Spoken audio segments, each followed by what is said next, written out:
guys, welcome to my channel. My name is ReadingBear and I hope you are ready for some more stories. And today, we'll take a look at some new entitled people content. If you enjoyed my content, please don't forget to subscribe to my channel and post some bear emojis in the comment. And now, let's dive right into the stories. The first story is an entitled people story. It was a warm summer afternoon in the early 1990s when my aunt and uncle moved into a newly constructed single-family home neighborhood on a spacious half-acre lot.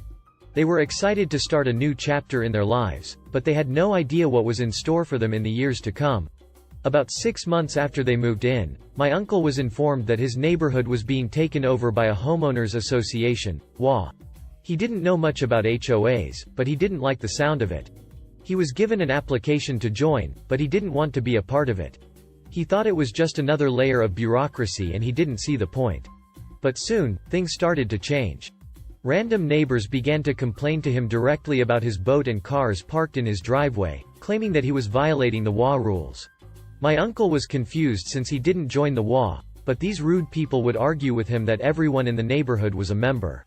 The situation was complicated by the fact that my uncle's house was built on a sloping lot.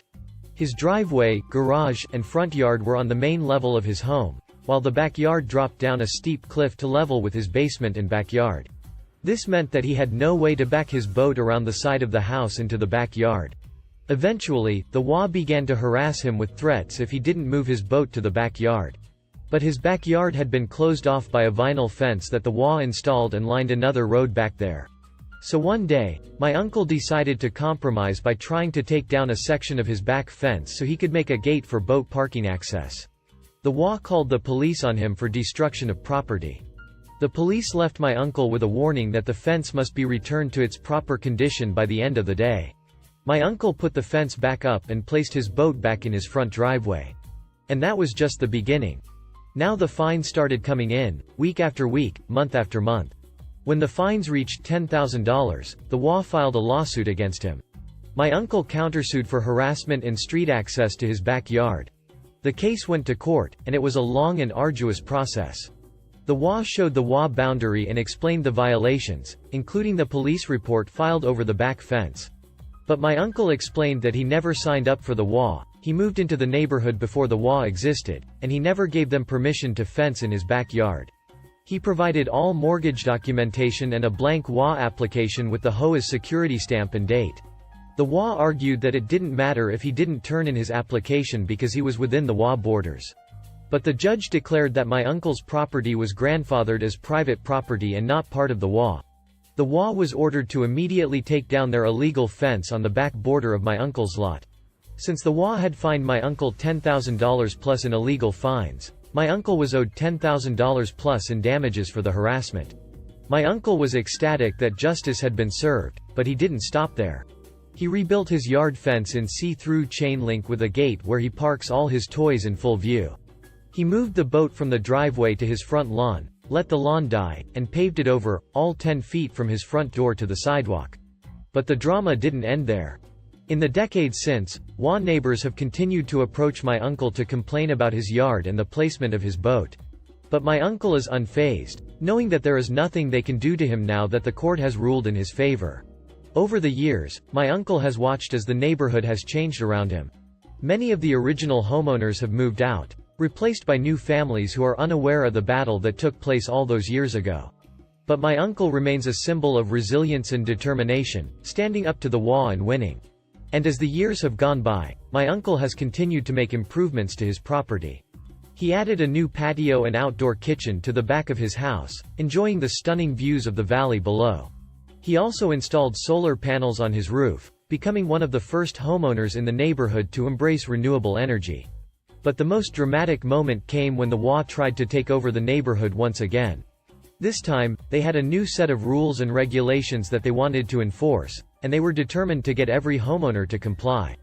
But my uncle wasn't about to go down without a fight. He organized a group of homeowners to stand up to the HOA and push back against their demands. They attended meetings, wrote letters, and even took the HOA to court again. And this time, they won again. The judge ruled that the HOA was overstepping its bounds and that homeowners had the right to determine how they wanted to maintain their properties. It was a huge victory for my uncle and the other homeowners, and it sent a message to the HOA that they could not bully people into compliance. Today, my uncle's house remains a shining example of what can happen when people stand up for their rights. His yard is filled with beautiful flowers and plants, and his boat sits proudly in the front lawn, a testament to his strength and determination. And while the neighborhood may have changed over the years, my uncle remains a symbol of resilience, reminding everyone that sometimes, you have to fight for what you believe in. The next story is titled One Gift for Birthday and Christmas? No problem. I love birthdays and have always loved celebrating them, both for myself and for others. I love to give gifts as much as I love to receive them. But I was born in December, so it's always been an uphill battle getting people to celebrate mine, or separate it from the religious holidays happening that month. For me, it's not about the gift, but the principle. I've had several friendships where I was expected to help plan and pay for expensive gifts, dinners, trips, etc. For a spring or summer birthday, only to be told what an inconvenience it was to have to do something for a December birthday.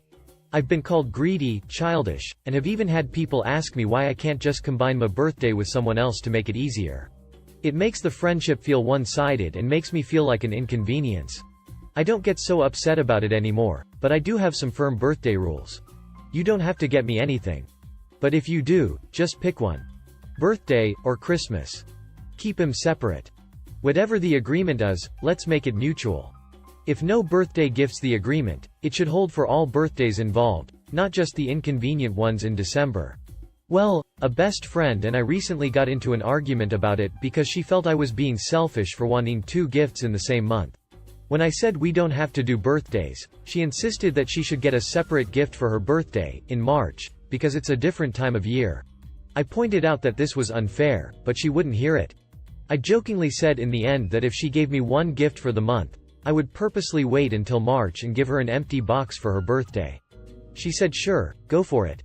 And, as promised, she gave me 1 gift for both days and told me to stop being so childish. So, March comes around and she has a little get-together, and the time comes to open gifts. When she unwrapped mine and saw that it was empty, I said, "Merry Christmas," and she got really upset. She said I was being petty and childish and that I was going out of my way to ruin her birthday. The other guests seemed really upset too, and some of our mutual friends want me to apologize. I am refusing to do so, and we haven't spoken since. The next story is entitled Mom Trying to Own My Property? This is a very complicated story and not sure if they are the entitled ones or me. My parents acquired several assets long time ago. At some point they were almost broken due to my mom's bad decisions. In order to protect the assets, the best option was to put everything on my name as I was the only minor at that time in the family. I was not even 10 and there is at least a 10-year gap with my sisters. But my mom, who never wanted to have me, decided that everything should be on my siblings' name. Moving time forward, when I was still underage, my aunt by my dad's side decided to gift him a property, but because she didn't like my mom, the property ended up under my name. There are a couple of stories, not sure which one is true, regarding this property. Story 1. My dad's dad bought the property. At some point, he was short of cash, so he asked my dad for money. He did give it to him even if he had several kids and was already married. My mom was not happy about it and my dad's dad could pay the mortgage. Nobody knows if my grandfather returned the money. Some people said that Aunt A took it with Uncle B, not married, siblings. When my grandfather died, A inherited the property. There were conflicts with the will and later on she gave it to me. Story 2. My dad bought it as a gift to my grandfather when he was still single and no kids. My dad paid the mortgage all his life, even after he married my mom and had kids. The property was always on my grandfather's name, and when he died, I inherited it and later on she gave it to me. My parents have lived in the property several years. They no longer live there. They have put money onto that, and they don't pay rent at all, but they cover the maintenance costs. That was the verbal agreement that I had with them. Now, my sister bought a property badly in the same city. The property is nice, it's just in the same building than her in-laws. She is quite old, and the banks won't give her a mortgage now, over 50. Having a property in that building has caused a lot of problems to my sister, and she would like to have a different property, so she is no longer too close to her in-laws. On the other hand, my mom has always considered my property as her property and she wants to give a property in that city to my sister A. but she can't do it because she doesn't have the money to buy another one and I won't put it on my sister's name. Another agreement is that we will keep whatever is on our name, so I don't get anything but that property, which actually comes from A, not my parents. My dad also owns half of another property. My mom tried to buy the rest from B and put it under my sister, Sa's name. But B put a very high price. I think he didn't want to sell it like that. So, question is, who is the entitled one here? I am the entitled one because I don't want to give away the property. In other words, does the property really belong to my parents, or my mom? The next story is titled "The Customer's Wife Came in Specifically to Find Me."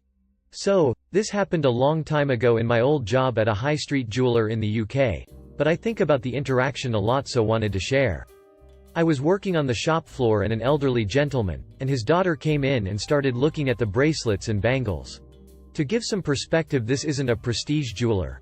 Unless something had a diamond in it, the most you could look to spend was £300 to £400. After giving them a few minutes to look, I went over and asked if they need any help. The gentleman said he was looking for a bangle for his wife for their anniversary, but he wasn't sure what to go for. I brought them over to the table and chairs and let him have a sit while I took 10 or so bangles and bracelets out of the display for him to have a look at. I brought them over and explained the difference between the metals, the clasps, etc. Let him hold them, try them on his daughter to see how they looked on the wrist. That sort of thing. I probably spent about 40 minutes with them helping them choose something. He landed on something he liked and left happy with a new bangle for his wife. Such a nice man, and it was a pleasure to see him off with something he liked. Skip to the following Saturday and I was on the shop floor again. A lady comes in looking around for something, so I head over and ask if she needs anything. She clocks my name badge and says, "Ah, are you chap that helped my husband pick out this bangle?" It was the wife of the gentleman I helped, and she had come into town to find me specially to say thank you for spending so much time with him to pick out such a lovely present, and how much she loved it. Apparently it had meant so much to the old-timer. He told her all about the experience in store. He had no idea really what he was looking for, and I was just pleased to help guide him through the minefield that can be women's jewelry. I'd never had such warm fuzzies working in that shop, and still I think about it a lot. The next story is titled "Yeah, I've been to jail, no shame here." The other day I had a woman call me from Nevada asking about rates for a weekend she could come out and see her man who is locked up here. He was recently transferred from a facility in a place it was more economical to visit than here. My heart instantly dropped for her because our room rates were ridiculous and none of the discounts I could give her other than my own personal one, which I'm still 30 days out from being able to use, were available. She gasped when I told her the price. I told her about a few hotels that she could most likely afford that are even closer to our big-assed men's prison. And we talked about how she was thinking of taking the megabus to San Francisco, which is 4.5 hours away minimum, and I told her about an airline that could fly her for the same price, and she'd touch down 45 minutes south of where she'd want to be and be able to take public transport to town to save her some cash. She finally stopped me and said, "Girl, why you being so cool with me? I'm not even staying with you." I said, "Ma'am, I've done some time myself and I understand going to jail is expensive, and I feel you because some of my friends have been locked up in places I can't get to, so if I can help I'll help." She started laughing and said, "You know what? You've been the most real person I've talked to today." I said prison to some other clerk, and they hung up on me. My man got run up on a pot charge. It's some crap, I'll tell you, but he's getting out next year, and when he gets out I want you to plan my trip to pick him up. You're real and you're sweet and you know your crap. And I laughed and said I'd be honored and told her to write my name down and ask for me when she called again because I'd get her a better rate when the summer was over. And to let me call over to the cheaper hotel I thought of that's closer to the prison and let them know she'd be calling. My girl V over there hooked this nice lady up. Sometimes I can be a superhero. The next story is titled "Kerrys Law." This afternoon, one of our housekeepers notified me that the phone wasn't working in one of the rooms she serviced. She said she tried to get it working, but there was still no dial tone. I said I would put the room out of order, check it, and file a ticket for maintenance. She asked me why did I need to put the room out of order if it was clean? It just didn't have a working phone. And I was able to teach a new employee about Kerrys Law. In 2013, Kerry Hunt was attacked and killed in a Marshall, Texas motel room by her estranged husband. Her 9-year-old daughter was in the room, and tried 4 times to reach 911 emergency services. The calls did not go through. The motel phone system required dialing 9 for an outside line. Kerrys Law is a U.S. federal law that requires that all multi-line telephone systems allow direct dialing of 911 emergency services from every extension without having to dial any prefix or suffix code. The law was passed in 2018 and went into effect in February 2020. It was a lot of work updating those phone systems, and probably cost a lot of money. And whenever anyone mentioned the inconvenience, my boss used to say, "Let me tell you about Kerry Hunt." Today, I got to tell someone about Kerry Hunt. If you enjoyed the video, please subscribe to the channel and post some bear emojis in the comments.